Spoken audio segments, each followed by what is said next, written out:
नमस्कार, स्वागत है आप सभी का एक बार फिर से आपके अपने यूट्यूब चैनल एडमिशा क्लासेस में। साथियों, आज की क्लास में अध्ययन करेंगे बीएड तृतीय सेमेस्टर के हिंदी शिक्षण में। जैसा कि बात चल रहा था, पिछली क्लास में हमने पढ़ा था पद्य शिक्षण, तो आज हम जानकारी प्राप्त करेंगे कि पद्य शिक्षण का विभिन्न स्तरों पर क्या उद्देश्य होता है। इसी की आज पूरी चर्चा करेंगे, तो क्लास को पूरा अंत तक जरूर देखिए जिससे कि पूरी चीज़ें आपको समझ में आ सकें। तो आज हम 3 स्तरों पर चर्चा करेंगे। सबसे पहला स्तर हमारा होगा प्राथमिक स्तर, उसके बाद दूसरा हमारा स्तर होगा माध्यमिक स्तर और तीसरा हमारा स्तर होगा उच्च माध्यमिक स्तर। ठीक है, तो इन्हीं 3 स्तरों पर हमें आज चर्चा करनी है। तो चैनल पहली बार विजिट अगर कर रहे हैं तो चैनल को सब्सक्राइब कर दीजिए, बेल आइकन को प्रेस कर दीजिए जिससे कि आगे आने वाली सभी नोटिफिकेशन आपको मिलती रहे। क्लास को लाइक जरूर करिए क्योंकि आप लोग लाइक बहुत कम कर रहे हैं और हमारा भी मनोबल कमजोर हो रहा है क्योंकि हमें लगता है कि आपको हमारी क्लास पसंद नहीं आ रही है। ठीक है, इसलिए लाइक जरूर करिए और जहाँ ना समय वहाँ कमेंट करके पूछ लीजिए। देखिए, सबसे पहले बात करेंगे हम प्राथमिक स्तर पर पद शिक्षण के क्या उद्देश्य हैं। तो कि प्राथमिक स्तर पर पद शिक्षण का सबसे पहला उद्देश्य है स्वरों के ज्ञान के साथ राग व लय का ज्ञान कराना। यानी बालकों को स्वरों का पहले ज्ञान करना कि कौन अ है, किसको आ पढ़ना है, किसको छोटी ई है, किसको बड़ी ई पढ़ना है। ठीक है, किस स्वर का उच्चारण कैसे करना है ये पढ़ा करके उसके बाद राग व लय का, उनको लय का ज्ञान करना कि इस चीज़ को ऐसे पढ़ो, जैसे चिड़िया रानी आओ बैठो सुनो कहानी, एक लय में पढ़ना। ऐसे नहीं पढ़ना कि चिड़िया रानी आओ, ऐसे नहीं पढ़ना है। एक लय में कि चिड़िया रानी आओ बैठो सुनो कहानी, मेरे घर आंगन में आओ। ठीक है, यानी एक लय में पढ़ना आपको, उनका ज्ञान कराना छोटे बालकों को। आगे देखिए, कविता के प्रति रुचि उत्पन्न करना, यानी कि कविता को पढ़ने हेतु बालकों में रुचि उत्पन्न करना कि बालक उनको मन से पढ़ सकें। कई बार क्या होता है कक्षा में या फिर जब कोई समारोह होता है तो कोई बालक होता है तो वह कुछ नहीं सुना पाता है, तो टीचर से कहता है कसम कविता तो सुना दो, कसम बेटे पोएम सुना दो। ठीक है, तो पोएम सुना देता आसानी से।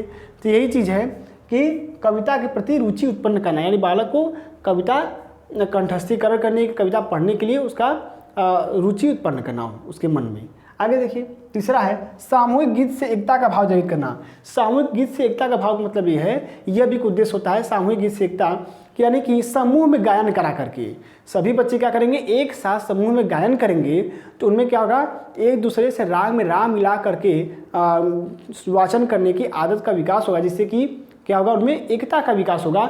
एक दूसरे से घनिष्ठता से जुड़ सकेंगे कि चला हम तू साथी साथी मिल के गावल जी ना, ऐसे कहते हैं बच्चे कि चला हम तो साथ साथ मिल के गावल जी ना, ए तो हमारे साथ गई बा, तो इससे क्या होगा, वो एक होंगे, एकता का भाव में बनेगा। ठीक है, तो यही चीज़ है कि सामूहिक गीत से एकता का भाव जागृत करना। टीचर वह पढ़ेगा तो बच्चे सारे एक साथ मिल करके गायन करेंगे, वाचन करेंगे।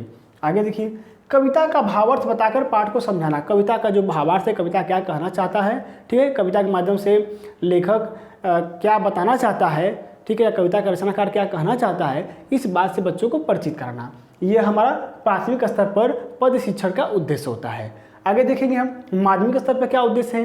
जैसा कि आप सभी देख सकते हैं, माध्यमिक स्तर पे सबसे पहला उद्देश्य लिखा हुआ है कविता का कंठस्थीकरण करना, यानी कि बालकों को कविता को याद करने की क्षमता विकसित करना। बालकों के अंदर कि बालक कविता को याद कर सके, उनके अंदर इतनी क्षमता को विकसित करना। ठीक है, आगे भावों को समझने की क्षमता प्रदान करना। अब बच्चा चूँकि कक्षा 6 से लेकर कक्षा 8 में हो गया है तो वो उसकी जो बुद्धि लब्धि है वो भी थोड़ी बढ़ेगी। ठीक है, और उसकी क्या नाम है शारीरिक गठन जो है वह भी विकसित होगा, जैसा कि उसे पढ़े मनोविज्ञान में, यानी बालक को इसमें धीरे बढ़ा जाता है। कहने का मतलब ये है वो चीज़ों को समझने लगता है अपने हिसाब से। तो यहाँ पर कविता क्या कहना चाहता है, कविता का भाव क्या है, यह बालक को समझने की क्षमता प्रदान करना माध्यमिक स्तर पर पद शिक्षा का उद्देश्य होता है। आगे हम देखेंगे वाचन हेतु उचित आरोह अवरोह लय व गति का ज्ञान कराना, यानी वाचन हेतु, यानी जब बालक पद शिक्षण का वाचन कर, जब पद का वाचन कर रहा है, कोई भी कविता का वाचन कर रहा है, कोई भी दोहा पढ़ रहा है, तो उसको किस लय में कहाँ चढ़ा करके कहाँ उतार करके कैसे बोलना है, इसका ज्ञान कराना क्या होता है, पद शिक्षण का उद्देश्य होता है। उसके बाद है कविता प्रस्तुतिकरण के कौशल का विकास करना। जैसे बालक कहीं गया है, मंच पे गया हुआ है, तो कविता का पाठ कैसे करेगा, इसका भी ज्ञान बालक को कराना। यह हमारा माध्यमिक स्तर में उद्देश्य होता है। इस तरह से आपका ये प्राथमिक स्तर और माध्यमिक स्तर समाप्त होता है। इस स्क्रीनशॉट आप ले सकते हैं। इसके बाद आपको बताएंगे उच्च माध्यमिक स्तर पे क्या उद्देश्य होते हैं। ठीक है,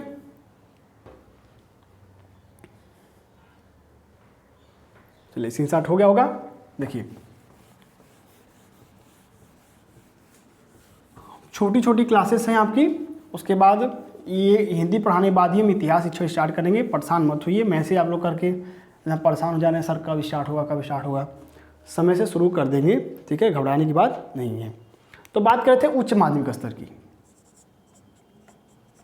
ठीक है। उच्च माध्यमिक स्तर पर क्या उद्देश्य होने चाहिए? देखिए, सबसे पहला उद्देश्य हमारा होगा उच्च माध्यमिक स्तर पे कि काव्य साहित्य के प्रति बालकों में रुचि जागृत करना। पहला क्या है? काव्य साहित्य के प्रति, काव्य साहित्य के प्रति रुचि जागृत करना,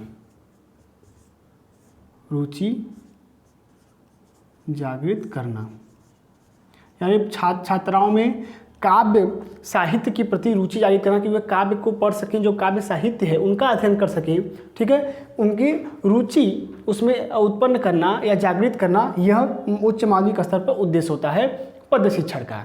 इसके बाद काव्य की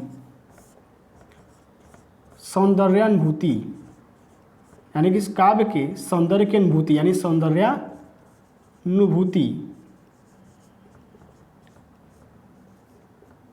का ज्ञान कराना, का ज्ञान कराना, या हम कर सकते हैं हम कि काव्य की सौंदर्य की अनुभूति कराना, ये भी कर सकते हैं, या काव्य की सौंदर्यानुभूति से परिचित कराना, यह भी कर सकते हैं।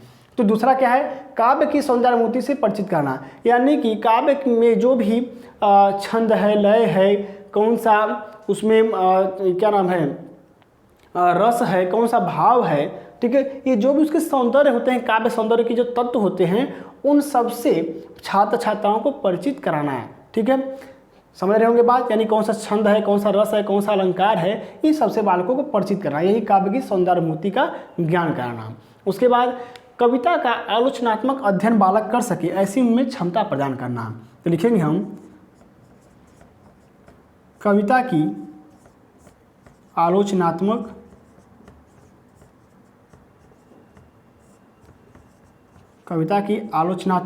यहाँ पे समीक्षा भी कर सकते हैं या अध्ययन भी कर सकते हैं। तो कविता की आलोचनात्मक समीक्षा करने के योग्य बनाना, समीक्षा के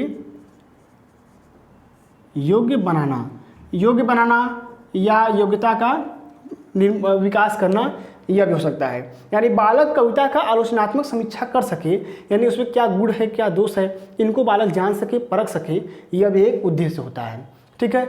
आगे देखिए, पद्य के भावों को समझने के लिए योग्यता का विकास करना, यानी कि भावों को समझने की योग्यता, सबसे महत्वपूर्ण चीज़ ये है, भावों को समझने की योग्यता का विकास करना, भावों को समझने की योग्यता का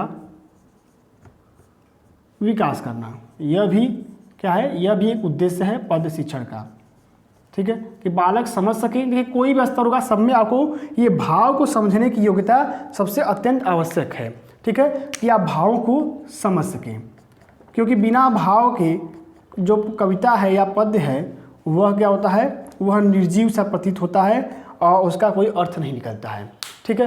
कविता लेखन हेतु बालकों को प्रेरित करना, क्या है, कविता लेखन हेतु, जैसे कि गद्य शिक्षण में था उस तरह पद्य शिक्षण में है कि कविता लेखन हेतु बालकों को,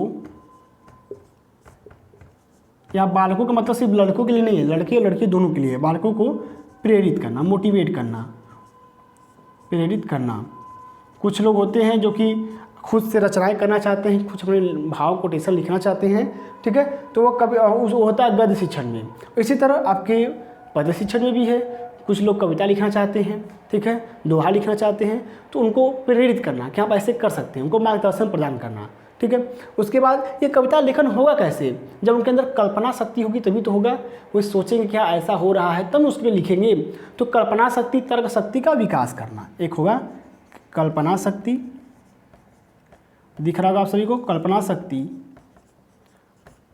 व तर्क शक्ति का विकास करना, व तर्क शक्ति का विकास